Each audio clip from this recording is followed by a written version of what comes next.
Hello, my friend. Today I will tell you another long-forgotten legend. Close your eyes and let the magic transport you to Middle-earth. Our journey begins.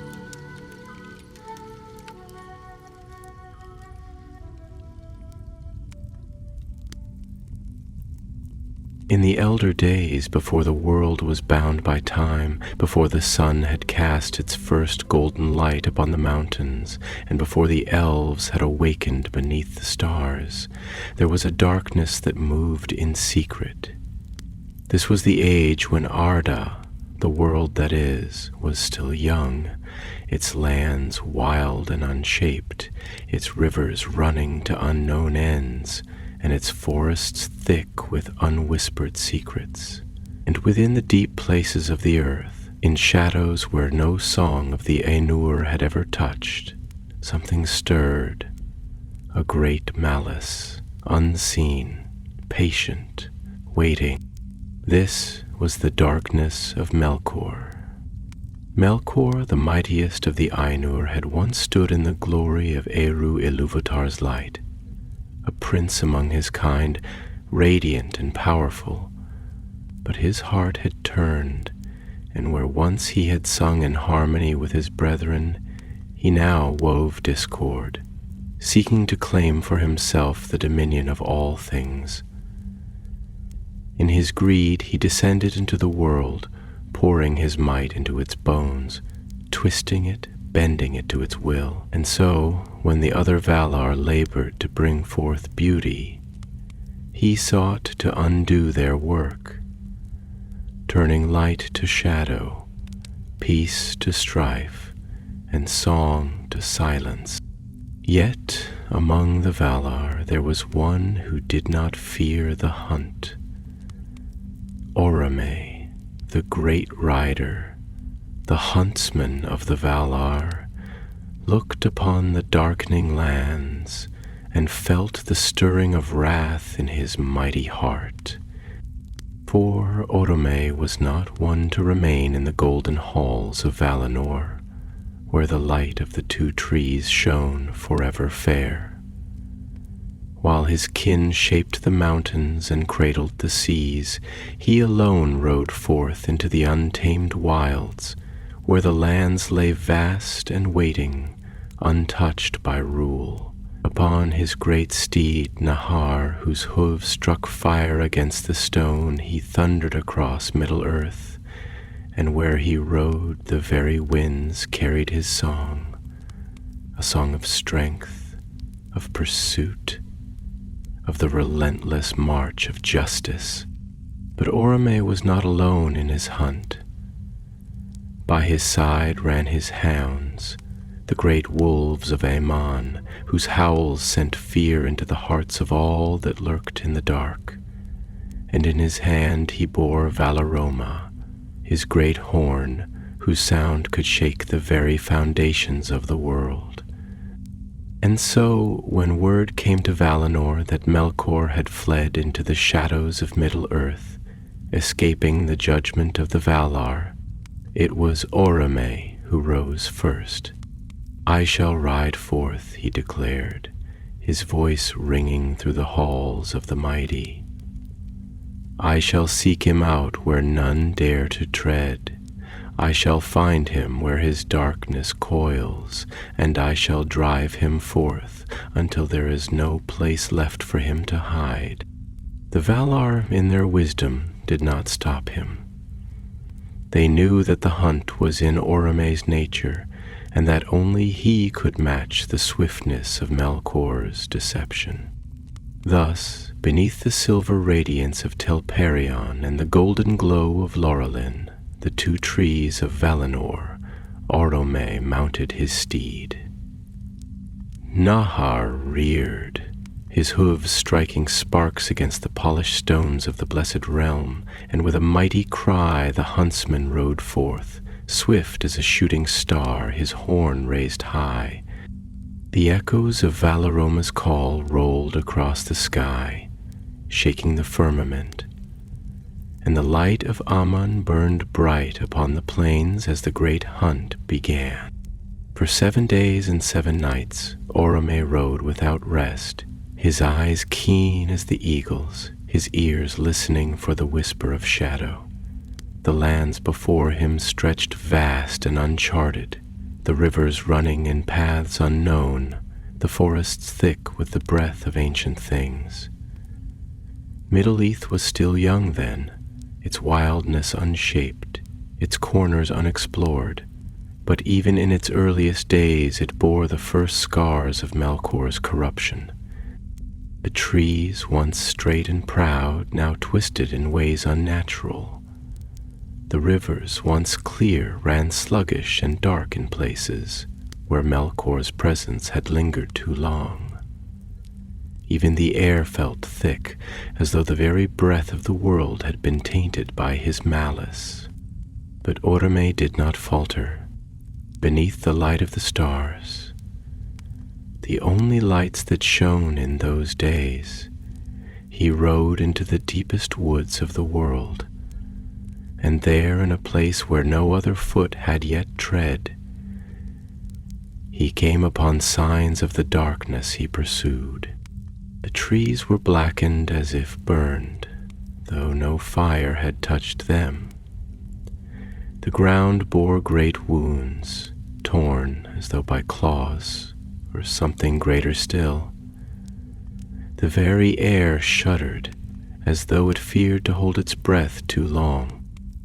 And then Oromë heard it, a sound so faint, so distant, that it might have been mistaken for the rustling of leaves. But he knew better.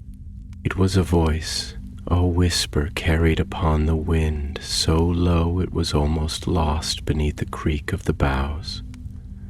It was a voice of malice, of deep and hidden things, and though its words were not clear, its intent was known. Melkor had passed this way. Oromë's grip tightened upon the reins, and Nar, as if sensing his master's will, pawed the ground, eager to be unleashed. Then, raising Valaroma to his lips, Oromë blew his great horn. The sound rang out through the night, a call of defiance, a call of reckoning, and the shadows trembled at its strength. Across the world, in places unseen, creatures of the dark lifted their heads in fear, for they knew that the huntsman had come. But in the depths of the night, far beyond where Oromë's eyes could reach, Melkor listened too, and he smiled, for this was a hunt he had long prepared for, and the greatest hunt of all had only just begun. The night stretched vast and deep across the lands of Middle-earth, its silence a weight upon the air, its darkness thick as though woven from the lingering breath of forgotten ages. Beneath the endless vault of stars Oromë rode, his form barely more than a pale glimmer upon the great back of Nar, whose hooves struck the ground like thunder wrapped in whispering mist. They had passed through the wilder lands of the west, where the hills swelled like sleeping giants beneath the sky, and now they entered the thick belly of the forests, where the trees grew in tangled thickets, their roots knotted like the fingers of some ancient and unseen force gripping the world from below. The air here carried the scent of damp earth and the heavy perfume of unseen flowers. But beneath it, faint and clinging, was something else. An absence, a hollow scent, like the breath of something long buried clawing its way back into the wind. Oromë slowed Nahar's gallop, letting the mighty horse step carefully through the gnarled underbrush. There was a weight in this place, an unspoken hush that stretched from the canopy above to the roots beneath, as if the forest itself had ceased to breathe, holding its spirit within wooden lungs lest it be noticed. The silence was not of peace, but of something else, something that watched. He could feel it, not in sound or sight, but in the very marrow of the world, in the way the leaves did not rustle though no wind stirred them, in the way the shadows pressed close without moving, in the way the creatures of the land did not call out in the night. He tightened his grip upon his spear, the long haft cool beneath his fingers, the weight of it familiar. Oromë, his great horn hung at his side, its silver gleam catching what little starlight trickled through the thick branches. His hounds, their coats dark as the night but for the faint ember glow of their eyes, slunk through the underbrush, their movements soundless, their bodies low. They felt it too. They had felt it long before the hunt had even begun. Oromë did not need words to know their thoughts. The way they pressed their ears back, the way their shoulders tensed as they slithered through the roots like restless shadows, told him all he needed to know. There was something here. And then, in the stillness, a voice, soft, low, barely more than a whisper upon the leaves, a ripple in the fabric of silence, a thing that did not belong, and yet at the same time had always been there, woven so carefully into the night that one might mistake it for nothing more than the sigh of distant waters. Oromë did not move, though his body remained taut with the keen readiness of the hunter, his breath measured, slow, steady, though inside him something coiled like a bowstring drawn and waiting to loose its arrow. He had heard whispers like these before, not in words that carried meaning, but in words that carried weight. This was not the song of a river nor the hum of wind through leaves. This was a whisper laden with intent, with thought, with something behind it, something old, and then it was gone. A breath of silence, a pause in the heartbeat of the forest, and then nothing. Oromë turned his gaze to the trees, the great sentinels that loomed above him, their branches reaching toward one another like the outstretched arms of lovers caught between the pull of embrace and the reluctance of farewell.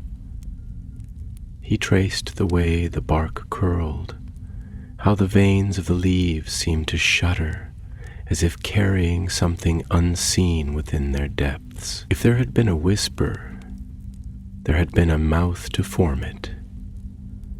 And if there had been a mouth, there had been a will behind it, a thought, an intent. Melkor had passed this way. Oromë's lips curled, not in a smile, but in something deeper, something colder. Not anger, no. Anger was the work of men, quick to rise, quick to burn, quick to vanish in the gust of reason. No, what he felt was something more ancient, something measured, something inevitable. Resolve.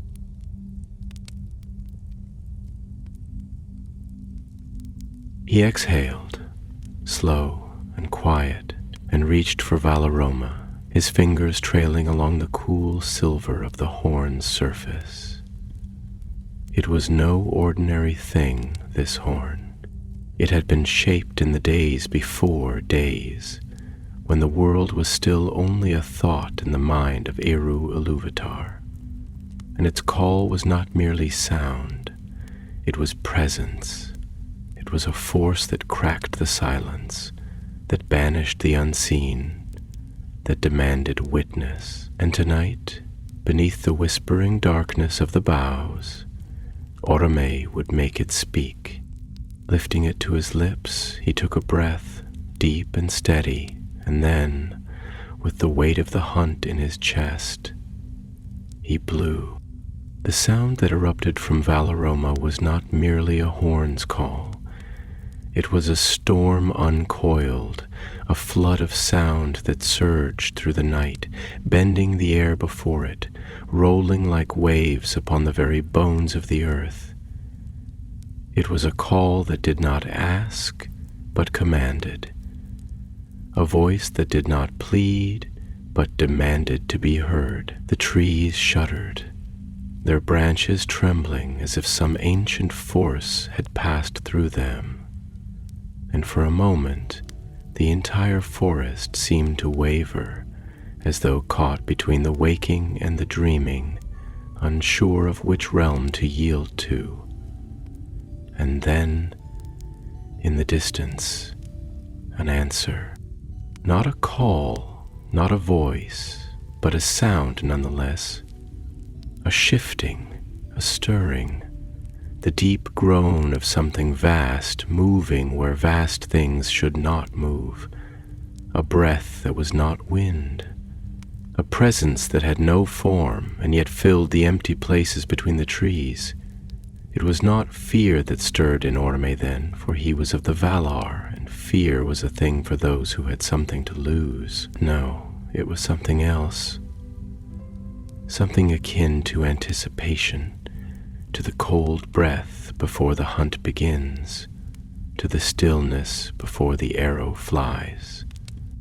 He turned to his hounds, to Near, to the unseen eyes in the depths of the world, and spoke, though his words were less for his companions than they were for the darkness itself. "You are known to me," he said, his voice low, the weight of ages settling in his tone like stones into the riverbed. "You have fled, but the hunt does not end. You have hidden, but the night itself has ears. And you have whispered, but I have heard." He pressed his heels against Nahar's sides, and the great steed surged forward, the fire of his hooves striking against the damp earth. The forest blurred past, the trees mere streaks in the darkness, the breath of wind pressing against Oromë's face, and in his heart there was only one thought. The hunt had begun. And in the farthest reaches of the world, beyond the sight of even the keenest eyes, Melkor turned his gaze toward the west, and though none could see him, none could hear his voice, none could know the shape of his form, the darkness itself seemed to exhale, and then, faint and lingering, carried upon the wind, a whisper returned, a whisper of amusement. For the hunt was long and the night was deep, and in the dark places of the world the game was only just beginning. The night stretched long and unbroken, an ocean of silence where the sky poured its weight upon the land, pressing down with the cold hand of waiting.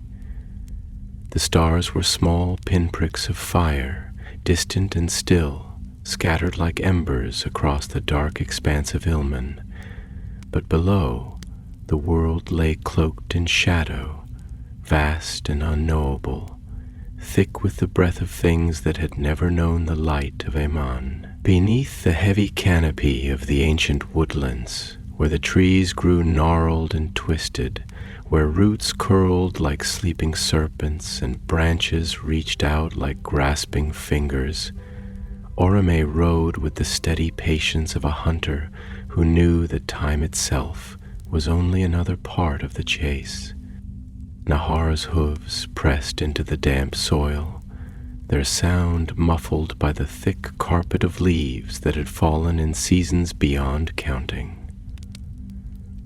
A mist clung to the undergrowth, weaving through the trunks like a living thing, breathing, curling, stretching.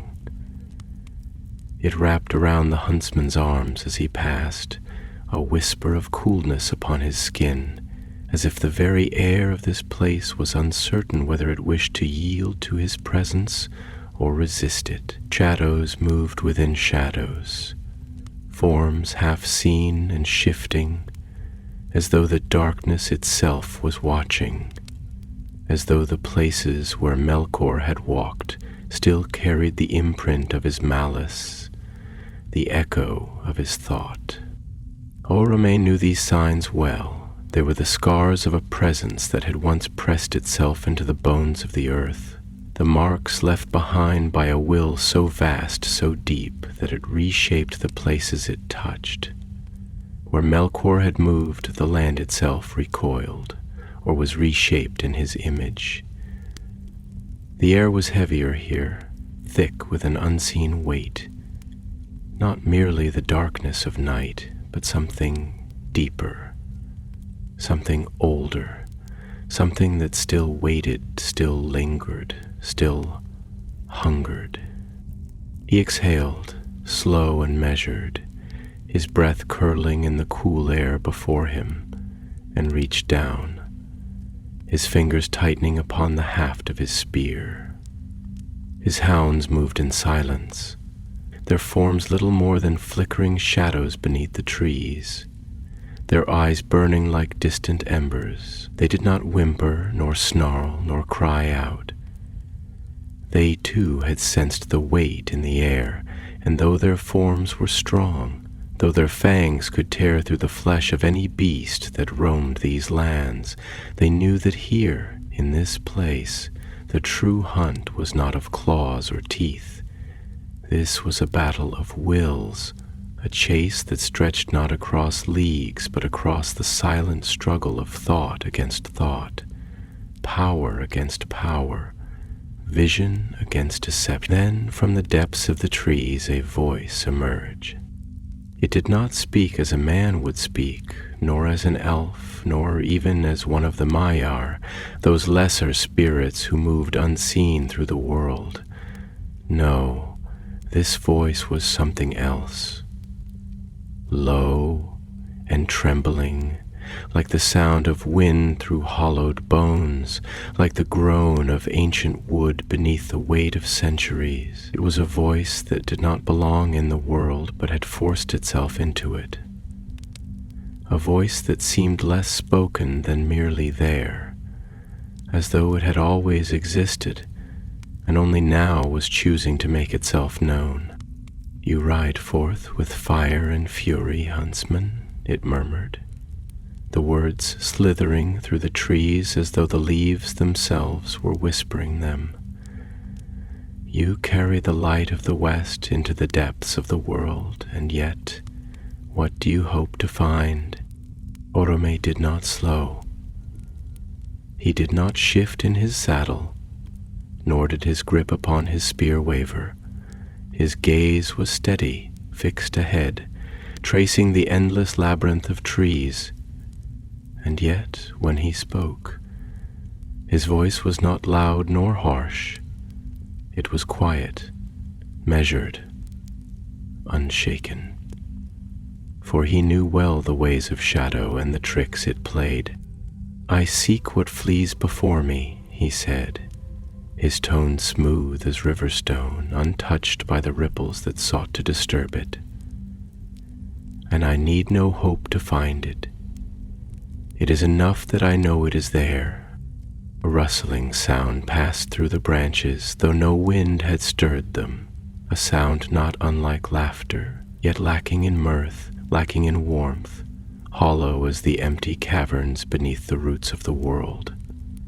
The presence did not recede, nor did it draw closer. It merely existed, stretching out like fingers unseen, like tendrils wrapping themselves into the spaces between thought and form. "Ah," it sighed, and the sound was like the breath of stone against stone, like something ancient and dry shifting in the depths of a place where no light had ever touched. But knowledge, mighty though it may be, is not the same as understanding. Do you understand what you chase? Do you know what it is you seek to drive from hiding? Oromë did not answer at once. He let the silence settle between them. Let the mist curl and twist through the trees. Let the hush of the waiting world stretch and grow heavy. He was no fool. He knew this game. He had played it before. The shadows sought not merely to speak, but to delay, to draw him into thought, to pull him into the endless tangle of reflection, where one might question, where one might doubt. This was the nature of Melkor's craft. Not force alone, not strength of arm, nor mere might of will, but something more insidious. It was the whisper beneath the door, the doubt that crept in the quiet hours of night, the voice that made the hunter question his own pursuit. But Oromë did not waver. "I know, Melkor," he said at last, and his words were not mere sound, but stone, heavy and unmoved. "I have seen the places where his hand has fallen. I have watched the land wither beneath his tread. I have listened to the voices of the wounded world and heard in them the echoes of his corruption. I do not need to understand him to know that he is a blight upon the song of this world, a discord that must be silenced." The voice did not answer, not at first. For a moment there was only stillness, only the weight of the air pressing down, only the endless breath of the trees, slow and shivering.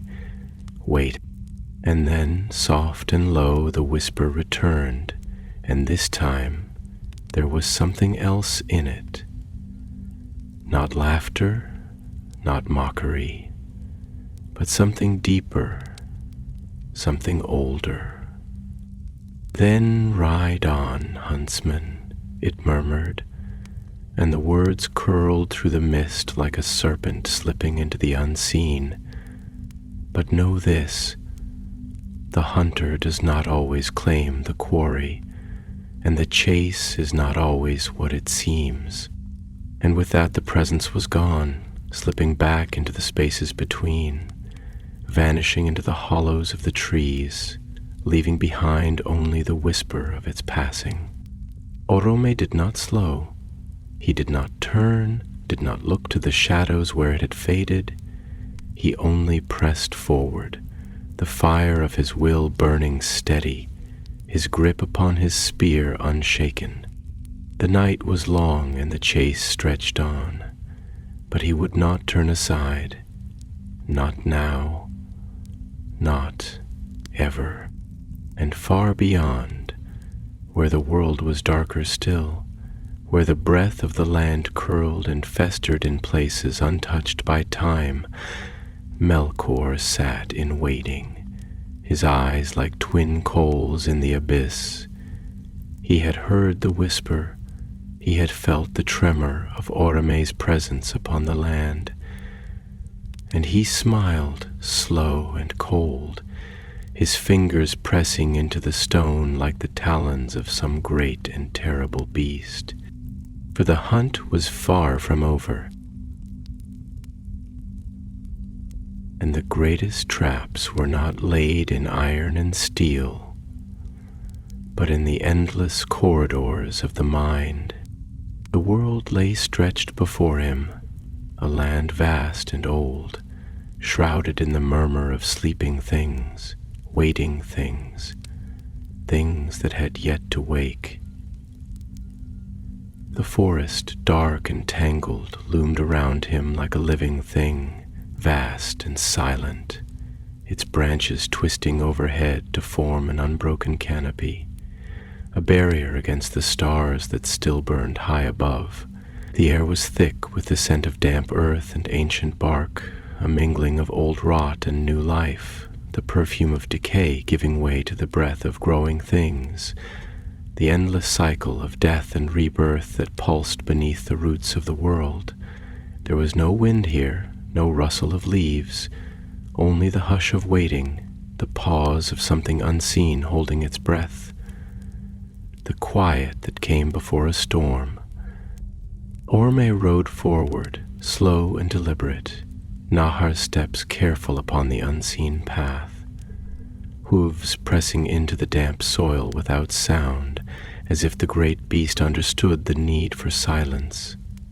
His hounds moved in the gloom, barely more than shifting shadows, their bodies coiled with tension, their nostrils flaring as they drank in the scent of the world around them. Their eyes, like distant embers, flickered in the dark, catching the faintest slivers of light that wove their way through the thick branches above. They did not whimper, did not growl, but the stillness of their movements, the way their muscles tensed with each breath, told him all he needed to know. Something was near. Not a beast, not a mere spirit of the wild, but something deeper, something older, something woven into the very marrow of the world. A presence that did not belong and yet had made itself part of this place.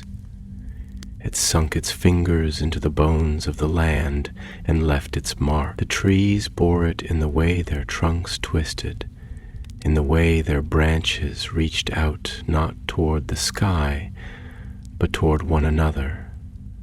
Gnarled fingers clinging together as though to whisper secrets to each other, in voices only wood could understand. The ground carried it in the faint scars upon its surface, in the places where no grass grew, where the soil seemed disturbed, as though something vast had moved here long ago, something that had dragged its weight across the land and left only silence in its wake.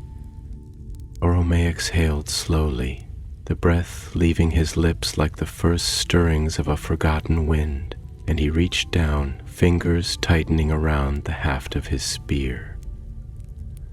The weapon was smooth beneath his grip, familiar, a thing not merely of metal and wood, but of purpose, of will, of the certainty that some things must be driven out, must be pursued, must be ended. He was not merely a hunter of beasts, he was the hunter of that which should not be, the unmaking of that which sought to unmake. He was the answer to the creeping dark, the call that rang through the silence and broke its hold upon the land. And yet, even as his heart burned with the fire of pursuit, even as his mind remained sharp, unwavering, there was something else here, something beyond the mere hunt, beyond the thrill of the chase, something deeper. Doubt, not of his purpose, not of his strength, but of the very nature of what he pursued. For how does one hunt a shadow? How does one drive forth something that does not stand, does not fight, does not move as the beasts of the world move? Melkor was not merely a creature to be caught. He was a will, a thought, a force that twisted itself into the fabric of the world, that wove itself into the corners of the mind, that did not merely hide but became the place in which it was hidden. He had passed this way, yes. Oromë knew that, felt it in the weight of the air, in the hush of the forest. But had he left? Or had he simply ceased to be here while still remaining? The thought troubled him. And then, from the depths of the silence, a voice, not the voice of the trees, nor the murmuring of the unseen, but a voice that pressed into the air like the slow shifting of stone, deep and vast, heavy with something that was not power alone, but something more, something patient. Do you tire of your hunt, huntsman? The words did not echo, did not linger in the air as voices should. They were simply there, woven into the space between thought and form, into the weight of the darkness itself. A presence made sound. Oromë did not slow, did not turn his gaze to the shadows that stretched between the trees, did not betray even the smallest flicker of hesitation, though within him something stirred, something old and knowing, something that had always understood the nature of this game. "Melkor," he said, his voice calm, the name itself not a question but a statement, a weight placed upon the air, an acknowledgement of the presence that had slithered into the world long before even the stars had sung their first song. A pause, a shifting, the faintest rustle of something moving, and then the voice returned, carrying with it a softness, an amusement that was colder than any malice. "So certain," it murmured. "And yet, what is certainty if not the illusion that we cling to when all else fails? Tell me, huntsman, in all your long pursuit, in all the ages that you have ridden forth, have you ever truly seen what you chase? Have you ever beheld it as it is, or only as you wish it to be?" Oromë let the silence stretch between them, let the words settle into the air, let them press against his mind as a thing unseen might press against the edges of sight. "I have seen the marks you leave," he said at last, his tone measured, steady as the hooves that carried him forward. "I have seen the land twisted beneath your tread, the rivers made foul, the forests made silent, the creatures that cower in places where once they ran free. I have seen the fear that lingers in the wake of your passage, and I have heard the song of the world, Melkor, and I know the place where your voice breaks it, a sigh, soft, distant, like the breath of something vast moving beneath the earth. And yet," the voice mused, "you do not see me, do you?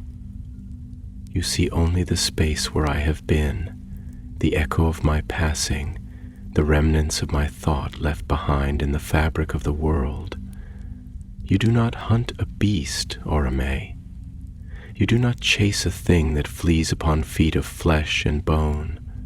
You chase a thought, a whisper, a shadow cast upon the wall of the world, and you call it your prey." For the first time, Oromë turned his gaze toward the unseen.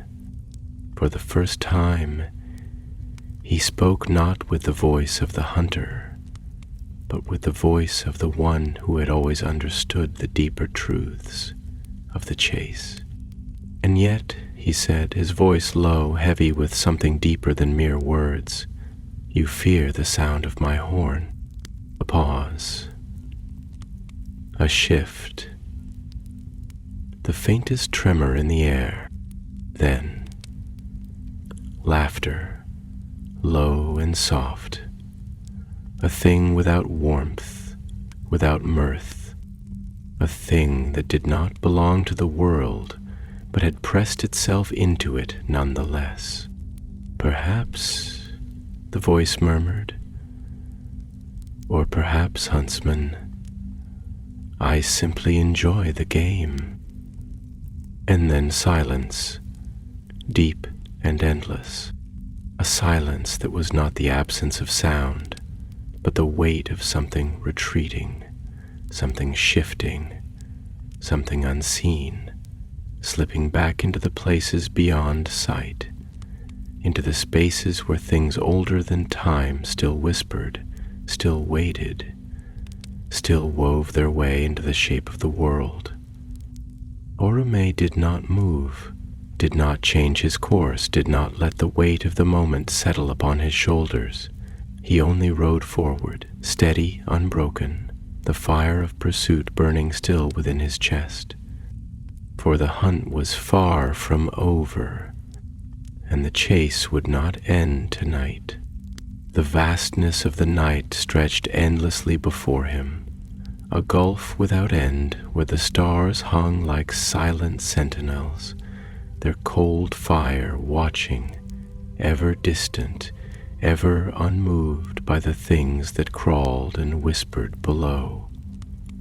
The forest had given way to a great expanse of desolation, a land torn and broken, where the earth bore wounds that had never healed, gaping scars left by forces too vast, too ancient, too malignant to be undone. The land seemed to breathe, not with the rhythm of life, but with the slow, uneasy stir of something slumbering beneath, something old and waiting, something that had borne witness to the first breaking of the world and had never since forgotten the weight of that ruin.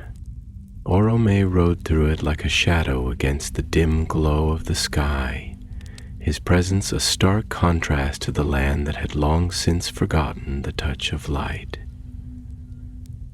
Nahar's hooves pressed against the cracked stone and dry soil, where nothing green had dared to take root, where no birds called, where the silence was absolute and knowing. It was not the silence of emptiness nor the hush of peace, but the silence of something unseen holding its breath, listening, watching from the corners of the unseen. Here even the air had a weight, thick and stagnant, as if it had lain untouched for ages beyond counting, as if it had never known the rush of wind nor the song of the sky. Oromë did not slow. He had passed through such places before, had followed the trail of shadow into the deepest places of the world, had seen where Melkor had pressed his will into the stone, into the rivers, into the very marrow of Arda itself. He knew the signs, the way the land recoiled beneath the touch of its corrupter, the way the very earth seemed to curl in upon itself, as if trying to escape its own skin. And yet, even in his knowing, even in the certainty of his purpose, there was something different here, something deeper, something older. For here the land did not simply bear the scars of Melkor's passing. It bore the echo of his thought, the remnants of something left behind, a presence that did not merely pass, but lingered, clung, seeped into the fabric of the world itself. This was not merely a place where he had walked. This was a place where he had been, a place where his will still lingered. A place where his shadow had sunk into the stone and had never since lifted. Oromë breathed in the thick air, felt the way it settled within him, like the weight of time pressing down upon his very being. He had ridden through places of ruin before, but this was different. This was not ruin. This was something unfinished. This was a wound that had never been allowed to close. He lifted his gaze, let his eyes trace the shape of the land, the jagged stones that jutted from the earth like broken teeth, the distant peaks that rose against the horizon like the ribs of some ancient, long-dead beast. There was a feeling here, an absence more profound than any presence, a hollowness that did not come from mere emptiness, but from something greater, something vast. This was a place that had once been something else, and that thought, more than any whisper, more than any shadow, was what truly gave him pause. Then, from the depths of that silence, a voice, soft, low, as though it had been there all along, woven into the very fabric of the world, waiting for him to listen. "You chase something that is no longer there, huntsman," it murmured, and the words did not come from any one place, but from all places at once, from the stones, from the air, from the silence itself. "You follow footprints that no longer sink into the earth. You ride upon a path that was never meant to be walked." Oromë did not react, did not shift, did not turn toward the unseen. He had long since learned that shadows do not play by the rules of the world. To follow them, to look for them, was to grant them the illusion of substance.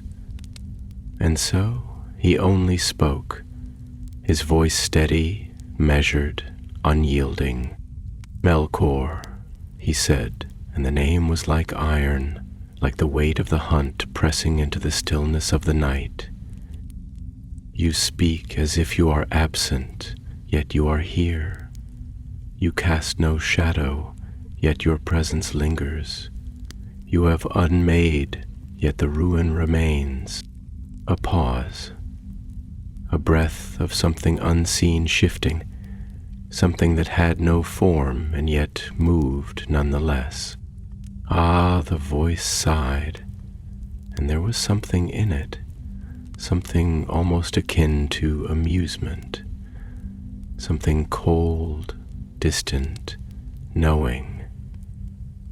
"And so you see the shape of the thing you hunt, yet still you do not understand it." Oromë did not waver. "Understanding is not required," he said, and there was steel in his tone, a finality that did not bend. "Only the hunt." A whisper of laughter, low and curling, slipping through the air like smoke. "And yet, huntsman, you chase not a beast, not a body, not a thing that may be caught. You chase a will, a thought, a whisper. You seek to run down the wind, to grasp the water in your hand, to hold the echo as if it were stone. Tell me, Oromë, how does one hunt that which does not flee? How does one track that which does not leave a trail? How does one catch that which does not stand to be caught?" Oromë was silent, not because he did not have an answer, but because he understood the game. Words were weapons, just as surely as steel. Melkor did not wield his power in battle alone. He wielded it in thought, in doubt, in the weaving of things unseen, in the slow, creeping whisper that did not strike, but sank, buried itself deep, wrapped itself around the mind, and took root where it was not noticed. This was how he worked. Not by the blade, not by the fire, but by the quiet erosion of certainty. Oromë exhaled, slow and steady, and when he spoke, his voice did not falter. "I do not need to catch you, Melkor," he said, and there was something deeper in his tone, something old, something vast. "I do not need to lay my hands upon you, to tear you from the world with my own grasp. I need only chase you. I need only find you, and the finding will be enough." A silence deeper than before, heavier, thick with something unseen, something unspoken. Then, soft and slow, like the shifting of stone, like the stretching of something vast and old, the voice answered, "Then ride on, huntsman, and let us see what you find." And with that the presence withdrew, slipping back into the unseen, curling into the places where thought and shadow met, retreating as it always had, as it always would. Oromë did not slow, did not stop, did not look back. He only rode forward, steady and unbroken, the fire of pursuit still burning in his chest. For the hunt was far from over, and the chase, long though it was, had only truly begun. The land stretched out before him, vast and featureless, a plain of ashen stone and dry riverbeds long abandoned by the waters that once carried the song of the mountains to the sea. The sky hung heavy with the weight of unmoving clouds, dense and colorless, not gray nor white, but something in between, like a great veil stretched too thin, concealing something beyond sight, something waiting to descend. The air here was thick, not with mist nor dust, but with something unseen, something that pressed against the skin like the hush before the storm, a silence not of peace, but of expectation, of tension coiled and waiting for release. Oromë rode through this stillness, Nahar's hooves striking against the cracked stone, each sound swallowed as soon as it was made, as if the land itself sought to devour the echoes before they could escape into the world. There was no wind here, no stirring of air, no breath of movement. Even the dust that clung to the broken ground did not rise, did not shift beneath the weight of his passing. It lay still, untouched, unyielding, as though it had not been disturbed in an age and would not be again. And yet, despite the silence, despite the stillness, there was a presence here. It did not move, did not make itself known, did not reveal itself in form or voice, but it was there nonetheless, woven into the very substance of the place, into the very thought of the land itself. It was not a being that stood apart from the world, it was part of it, a whisper in the stone, a thought that lingered in the quiet places of the earth, a thing not seen but felt. Oromë did not slow, did not pause, did not allow the weight of that unseen presence to settle upon him. He had ridden through darker places, through lands where the very trees had recoiled from the light of the stars, where the rivers ran thick with shadow, where the sky itself had seemed to close in, pressing down upon the world as though seeking to smother the breath from its surface. He had seen the places where Melkor's will had pressed too deeply into the bones of Arda, where the land itself had twisted in response, had bent and broken and reshaped itself into something unnatural, something wrong. This was not the worst of those places, and yet it was different. For here there was no ruin, no destruction, no evidence of fire or war or the clawing hand of decay. There was only nothingness, a vast emptiness that had never known life, never known growth, never known the hand of time. It was not a place that had been ruined. It was a place that had never been allowed to be. The thought stirred something in him, something deeper than wrath, something older than the fire of pursuit.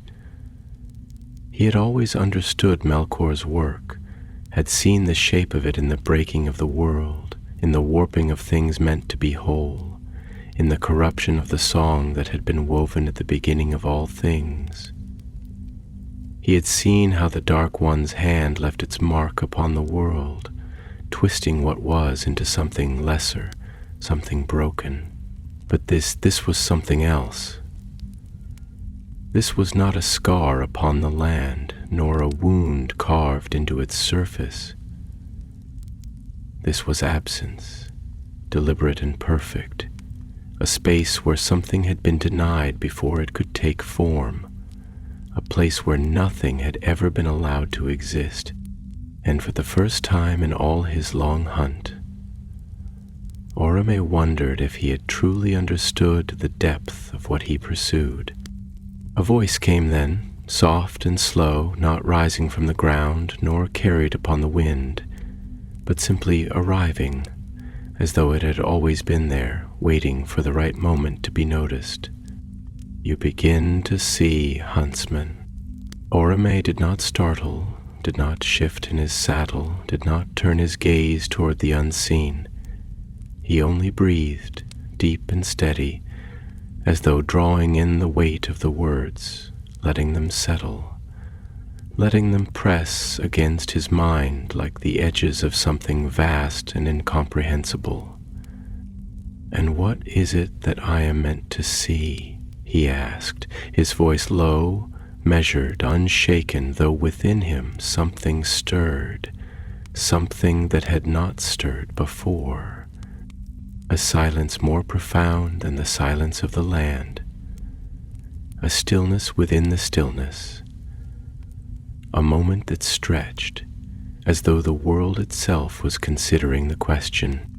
"You see only what you expect," the voice murmured at last, its tone not mocking, not cruel, but something else, something patient. "You chase a thing that you name as your prey, and so you shape it in your mind as something that may be caught. You name it enemy, and so you expect to find it standing against you, waiting to be felled by your spear, waiting to be undone by the strength of your hand. But tell me, Oromë, if I am the shadow, then what is the light? If I am the thing that must be driven out, then what is the thing that must remain?" Oromë frowned, but not in anger, not in frustration. It was a frown of thought, of something pressing against the edges of his mind, something that he did not yet fully grasp, but could not ignore. He had spent an age chasing the Dark One, following the trail of ruin and corruption, seeking the places where the world had been broken, and striving to undo the damage, to purge the infection before it spread. But this place was not broken. It was not wounded. It was simply nothing. And for the first time he wondered if the battle had never been about destruction at all.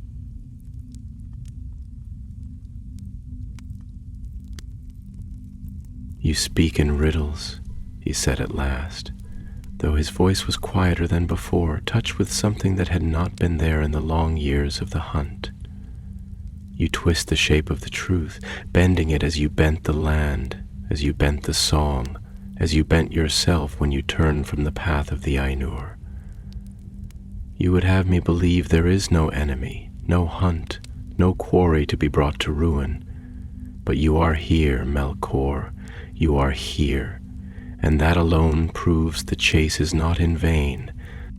A sigh, slow and deep, a sound that was not quite sorrow, not quite laughter, something in between, something old and weary, something that had seen too much and felt too little.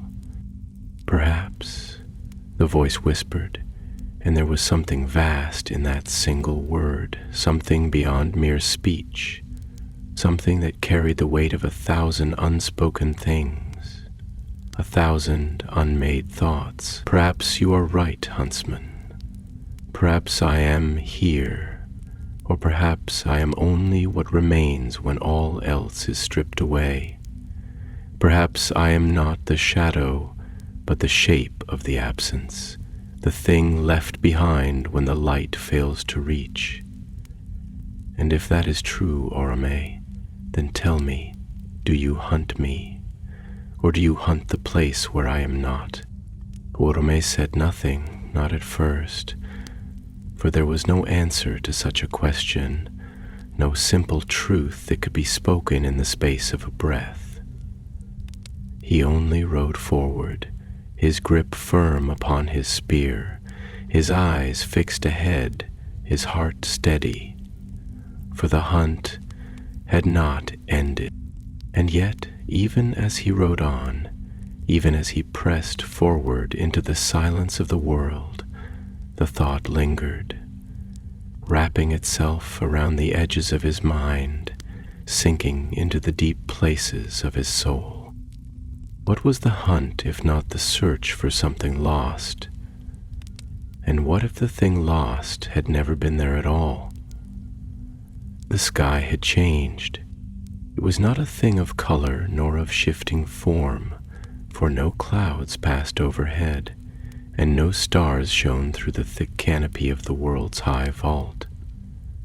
It was a sky that was not sky, a vastness that was vast in name alone, stretching endlessly, oppressively, pressing down upon the land below, not with weight, but with absence. Here, above this forsaken place, there was no dawn nor dusk, no silver gleam of Telperion's lost light, nor golden glow of Laurelyn's memory. Here, the sky was something lesser, something unfinished, as though it had never been woven into the great song that had shaped the world, but had instead been left as an afterthought, a half-made thing hanging in the void. Oromë felt it pressing upon him, not as the heaviness of air nor as the burden of time, but as something deeper, something more insidious, a silence that was not merely the absence of sound, but the negation of all that might have been. It was a silence that knew, a silence that carried a thought, a will, a consciousness of its own, a silence that whispered without voice, not through words, but through what it refused to be. And beneath this sky that was not sky, upon this earth that was not earth, Oromë rode. The land had changed as well. Where before the forest had tangled itself into a great suffocating mass, where roots had knotted together like grasping hands and branches had stretched toward each other as though whispering secrets too terrible to be spoken aloud, now there was nothing.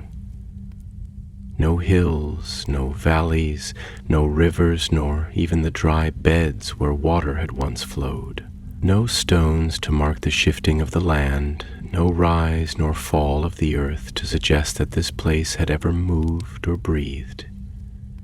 It was flat, a perfect, unbroken plain of ashen gray, endless in all directions, extending toward the horizon like the still surface of a lake where no wind stirred. There was no sign that anything had ever been here, no mark of life nor ruin, no evidence of passage nor decay. It was neither old nor young, neither dying nor in the process of being born. It simply was not. And in that absence, Oromë felt the shape of a thought curling at the edges of his mind.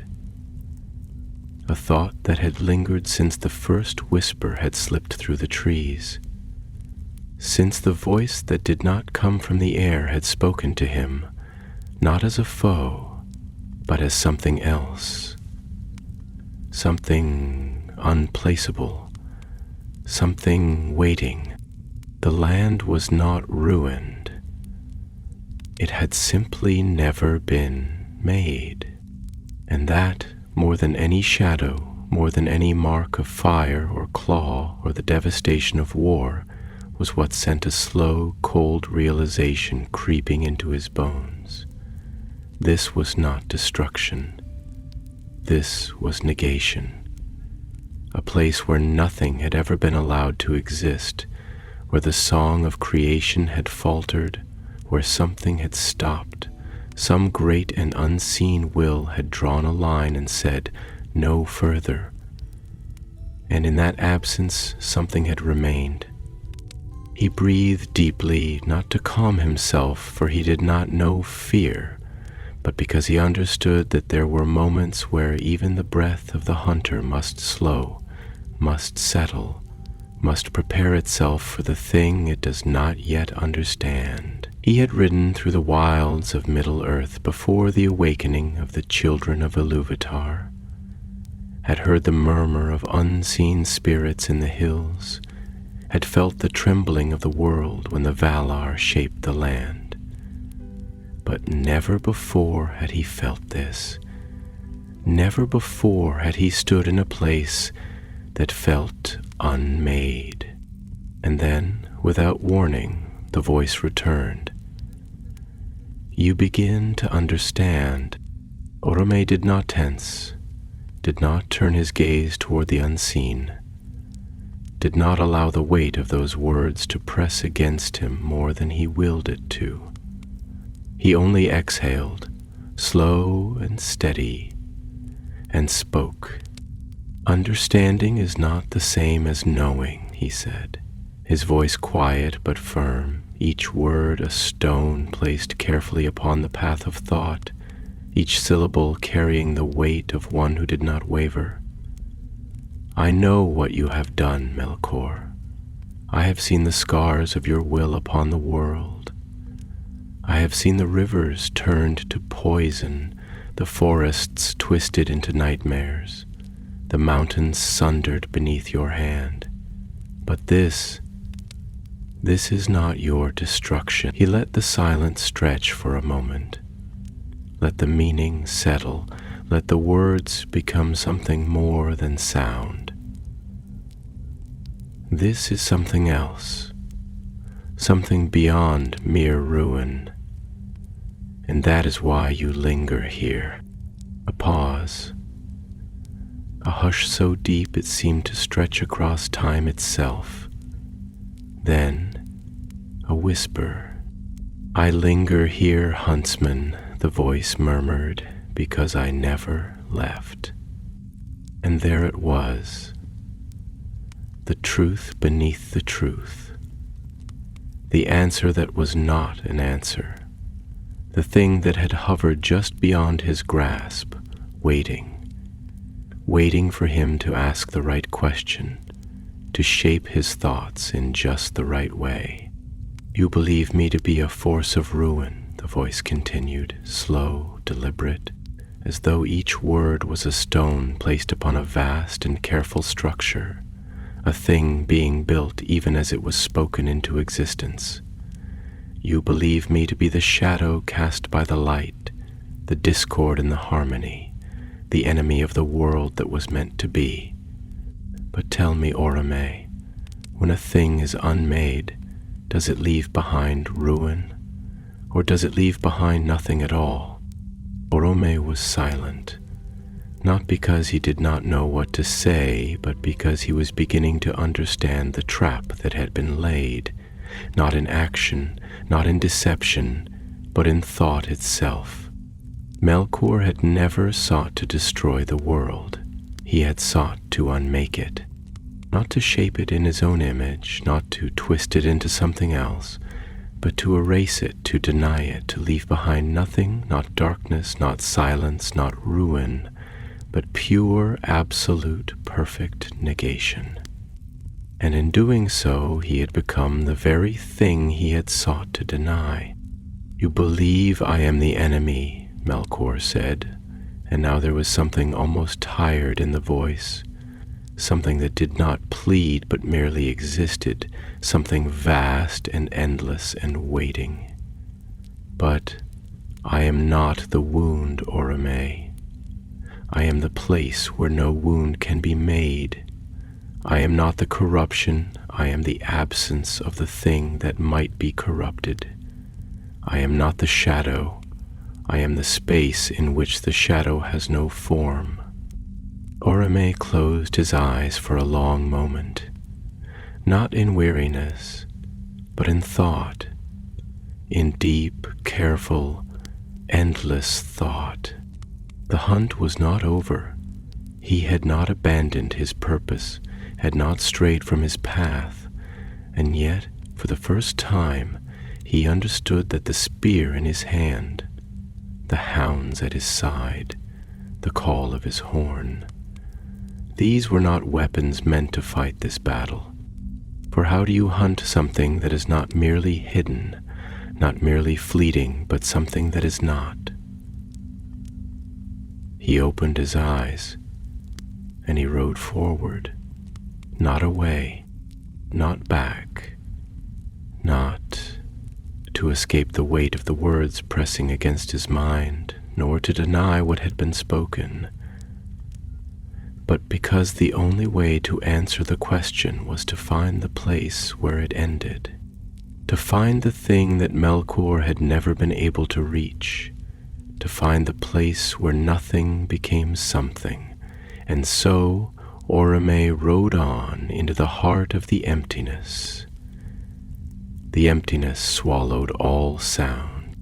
There was no wind, no breath of air moving across the vast barren plain, no murmur of unseen creatures stirring in the dark places of the world. The land stretched unbroken in all directions, a featureless expanse of ashen stone and dust, neither rising nor falling, neither warm nor cold, neither living nor truly dead. Even the sky, if it could still be called that, was no longer sky, but a great unseeing void above, stretching into distances unknown. Not black nor gray, but something lesser, something unfinished, as though the heavens themselves had been abandoned in the act of being made.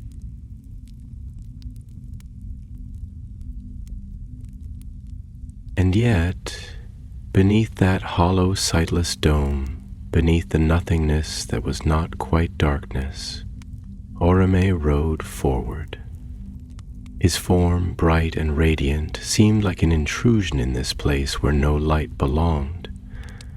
Nadja's hooves struck against the ground with the weight of something real, something whole, yet even the sound of their steps did not linger, did not echo, did not press against the stillness.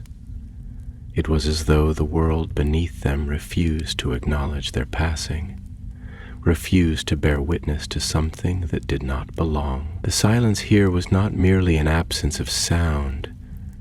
It was a force, a presence that was not presence, a thing that did not watch but simply was, waiting, unyielding, unchanging. And Oromë, though he did not falter, though he did not waver in his path, could feel the weight of it pressing upon him, pressing upon his very being, not as a burden upon the body, but as something deeper, something beneath thought, something that whispered of a world that had never been. It was not fear that stirred in him, for he did not know fear. He had seen the ruin of lands where Melkor's shadow had passed, had ridden through the forests that had withered beneath his will, had walked upon the mountains that had trembled at his rage. He had seen what the Dark One had wrought upon the world, had heard the cries of things twisted from their rightful form, had watched as the rivers turned to poison and the earth cracked beneath the weight of corruption. But this was not corruption, this was not ruin, this was absence. This was something beyond the reach of the song, beyond the shaping hands of the Valar, beyond even the destruction that Melkor had once wrought in his defiance of Eru's will. This was something that had never been touched by the world at all. And that thought, more than any shadow, more than any whispered voice, was what unsettled him. A voice rose then, slow and measured, a murmur that did not stir the air, a whisper that did not come from any one place, but from all places at once. "You have come far, huntsman." Oromë did not slow, did not turn his gaze to search for the source of the voice, did not let the weight of the words settle upon him more than he willed. He only breathed, steady and slow, his grip tightening upon his spear, not in readiness for battle, but in something else, something deeper, something that pressed against the edges of thought itself. "And still I do not find what I seek," he said, his voice calm, unshaken, but heavy with something more, something that lingered beneath the surface of speech. "You draw me here, into this place that is no place, into this silence that is not silence, into this emptiness that bears no mark of ruin, no sign of your hand, no trace of your will. And yet, Melkor, I know you are here. I know that you have not fled. I know that you are not gone." A hush that was not merely stillness, but something deeper, something vast, as though the world itself held its breath, waiting. And then the voice, softer now, lower, not in mockery, not in malice, but in something else, something too great to be named. I am not gone, Oromë, but neither am I here. Oromë exhaled, slow and deep, his gaze steady upon the path ahead, though there was no path, no road, no guide, but the ceaseless forward motion of his own will. "You speak in riddles," he said, though he did not dismiss the words, did not cast them aside as mere deception, for he had begun to understand that the greatest lies were not those spoken to deceive, but those shaped in the places between truth and untruth, where neither could be untangled from the other. "You seek to lead me in circles, to turn my own thoughts against me, to make me question the thing I have known since the moment I first took up this hunt. But I do not question, Melkor. I do not falter. I do not doubt." A sigh, slow and distant, a thing that did not move the air, did not stir the silence, and yet pressed against the edges of the world nonetheless. "Do you not?" Oromë said nothing. "You do not question, huntsman," the voice continued, softer now, as though speaking to something beyond the moment, beyond the words themselves. "And yet you wonder. You do not doubt your path, but you have begun to see that the road is longer than you knew, that the thing you pursue is not a beast that flees before you, not a shadow that may be driven from the light, not a voice that may be silenced with the call of your horn. You are beginning to see that this is not a hunt that ends with a blow, not a chase that may be won by the swiftness of your steed. You are beginning to see, Oromë, that you do not hunt me." Oromë frowned, not in anger, not in confusion, but in something else, something deeper, something that pressed against the walls of his mind like the first tremor of distant thunder. "You are wrong," he said, his voice quiet, firm, unyielding. "The hunt does not end. The hunt does not fail. The hunt does not change its nature simply because the path has grown strange beneath my feet. You would have me believe that I do not pursue you, that I do not chase your shadow, that I do not seek the place where you may be brought to ruin. But you are here, Melkor. You must be here." A pause. A silence that was not empty but waiting. "And if I am not?" Oromë inhaled, slow and steady, and for the first time in all the long years of the hunt, he did not know the answer. For the first time he realized that Melkor had not merely fled, Melkor had become the absence, and Oromë did not know if absence could be caught. He did not slow, did not stop, did not let the weight of the thought take root in his mind. He only rode forward into the deep, into the endless, into the place that was no place at all. For the hunt was not over, and the truth, whatever it was waiting ahead. The land had ceased to be land. It had ceased to be land. Oromë rode through something that could not be called a world, something that stretched not as a place but as an idea, something vast and unformed, not barren like a desert, nor silent like the dead halls of ruined kings, but something lesser than emptiness itself. There was no ground beneath Nahar's hooves, and yet he rode. There was no sky above, and yet it pressed upon him, immense and hollow, like a great weightless thing that should have fallen long ago, but had never been given permission to do so.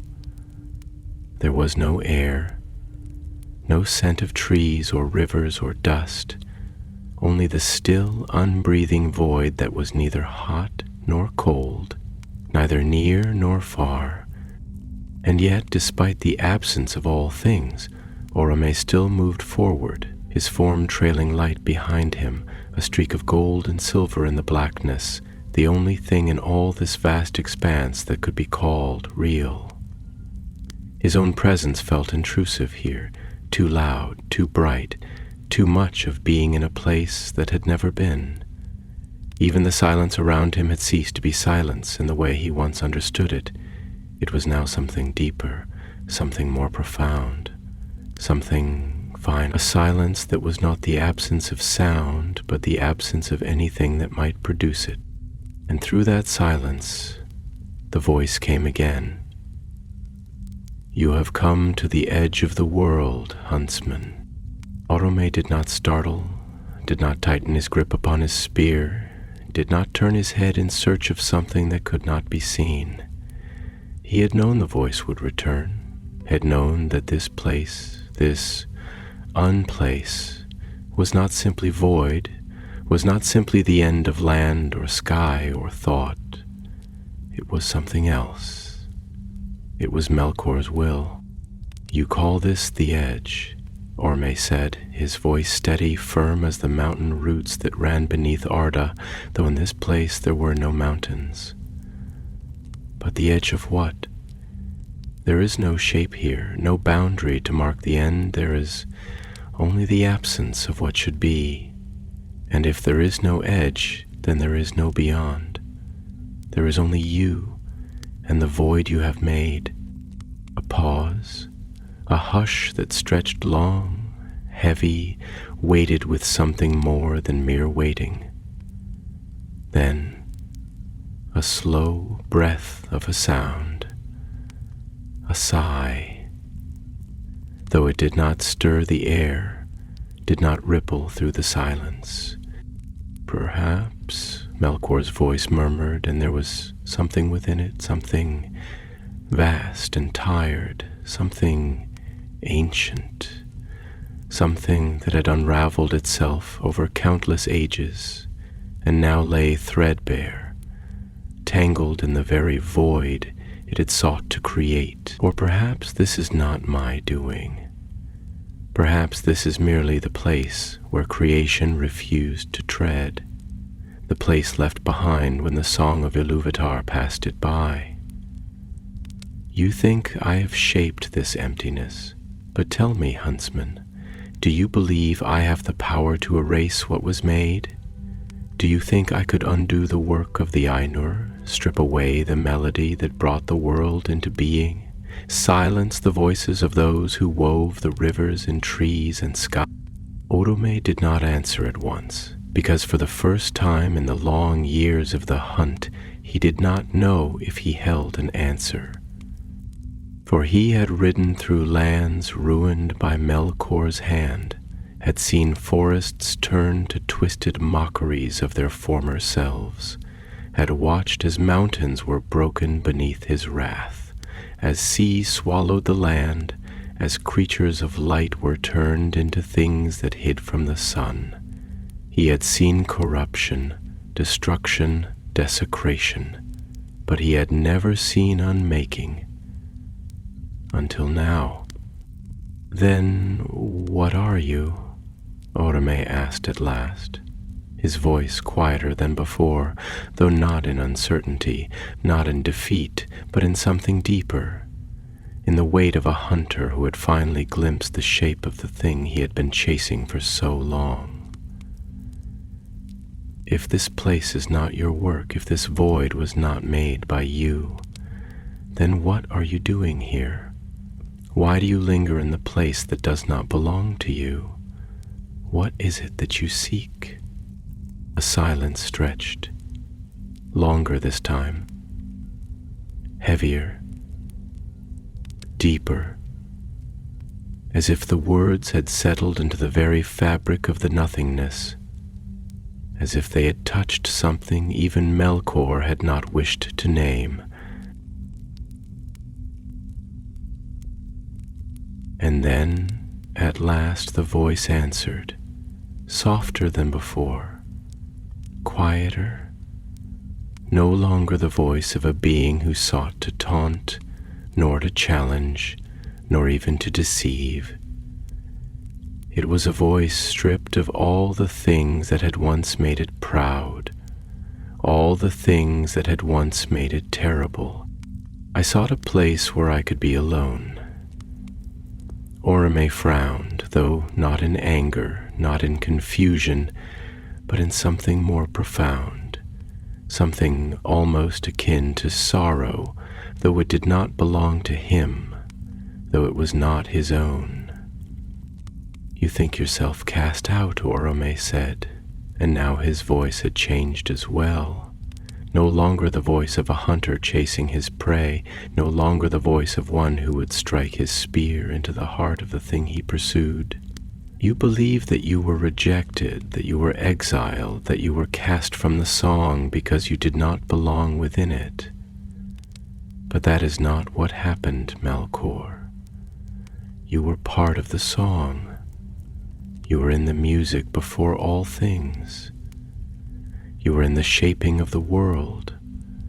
You did not fail to be. You only chose to step away.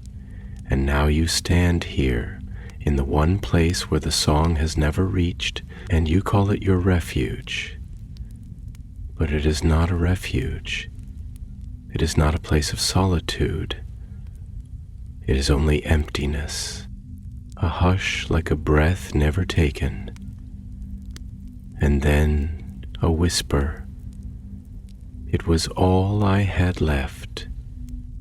Oromë closed his eyes for a long moment, not because he was weary, not because he doubted, but because he understood. Melkor had not fled to the ends of the world in order to build a new dominion. He had not hidden here to gather his strength, to plot his return, to sharpen his hatred against the whetstone of time. He had come here because he had nowhere else to go, because the world had no place left for him, not because he had been cast out, but because he had shaped himself into something that could no longer exist within it. And now he remained, not as a lord of darkness, not as a conqueror waiting to strike, but as something else, as something unfinished, as something that had tried to be nothing, but had failed even in that.